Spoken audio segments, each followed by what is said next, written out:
Today we are all concerned with protecting ourselves from COVID-19. The concern is even more in cases of aged people or those with comorbidities. For sanitizing daily use small items, parcels etc., UV has emerged as a good alternative to liquid disinfectants.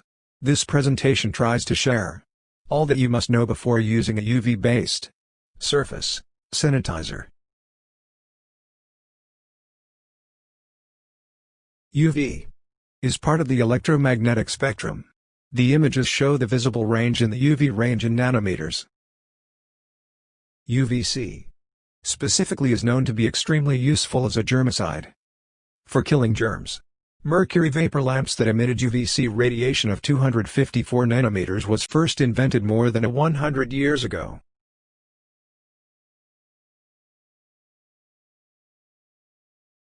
UVC radiation has been used as a germicide for a very long time.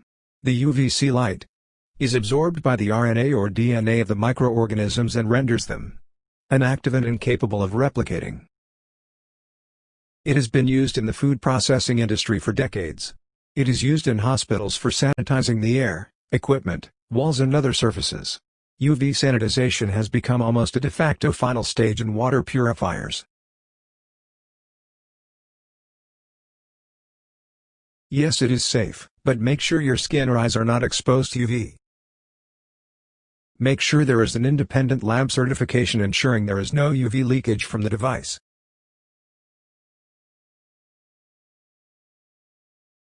Multiple studies indicate that 100 units of exposure is more than adequate for a very high efficacy in neutralizing COVID kind of viruses.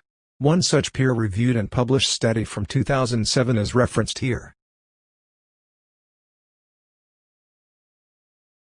Now, there have been a lot more teams that have done studies specifically on COVID-19 since the pandemic.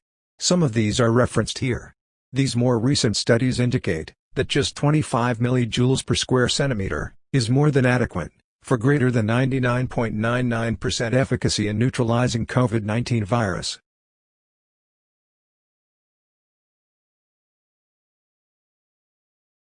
UVC light is completely absorbed by most materials. So, it does not pass through most materials. Also not reflected well by most. As a consequence, no sanitization happens inside the item being exposed to UVC light, since UVC typically cannot penetrate the surface.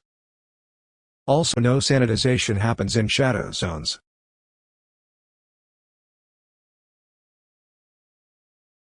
Here is an example of a bottle of liquid exposed to UVC light. Standard glass used for bottles and window panes is not transparent to UVC. So, only the outer surface of the bottle, exposed to UVC, can get sanitized. The liquid inside is completely unaffected since UVC cannot penetrate the glass surface. UVC is not reflected well by most materials, so one must be careful of the shadow zones. Make sure that adequate direct or reflected light falls on the surface you intend to disinfect.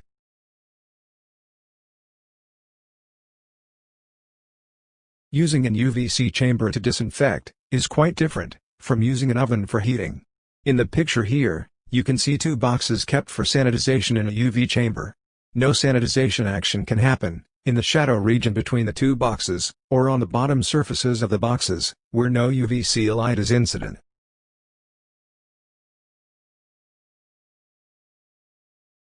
We have seen that UVC can indeed be a great sanitization method, provided the UVC sanitizer device assures safety and efficacy. Caronaash is a UV sanitizer that meets these criteria and is also super fast. Delivers 25 millijoules per square centimeter in less than 10 seconds.